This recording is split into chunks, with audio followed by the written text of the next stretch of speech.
Voter turnout rates for women have been higher than for men in every U.S. presidential election since 1984, and women have voted for Democrats over Republicans in every presidential election since 1992.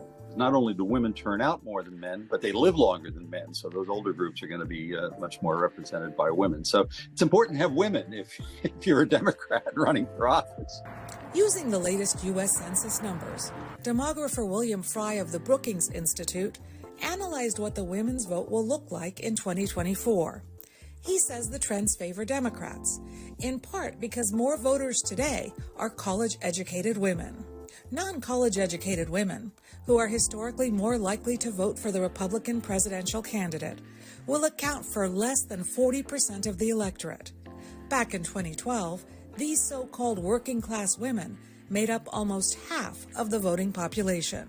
Back in 2012, white non-college women were 48% of all women. Now they're just 38% of all women.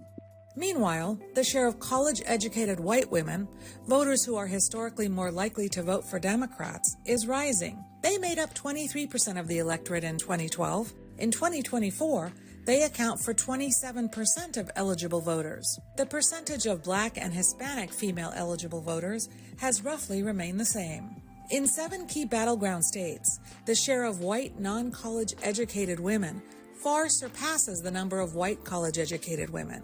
But even among those states, the college-educated group of white women is increasing, the non-college is decreasing. Which candidate will be able to harness the power of the woman's vote? Women made their voices heard during the 2022 midterm congressional elections. A majority of men voted Republican, but younger voters, especially women, were largely credited with thwarting a so-called red wave or a Republican sweep.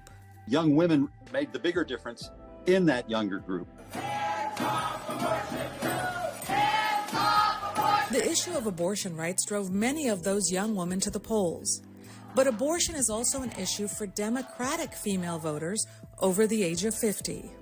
Conversely, we see on the Democratic side issues like threats to democracy, abortion, and reproductive rights being high issues that are driving them to the polls. Then there are the factors demographers and pollsters can't calculate, and that's whether a woman candidate, who is also a woman of color, will drive up turnout among women voters. College-educated women tend to turn out more than non-college women, number one, and if there's a special, excitement about this candidate, the fact that we now have a woman candidate may propel some of that a little more. Women comprised more than half of all voters in the 2020 presidential election.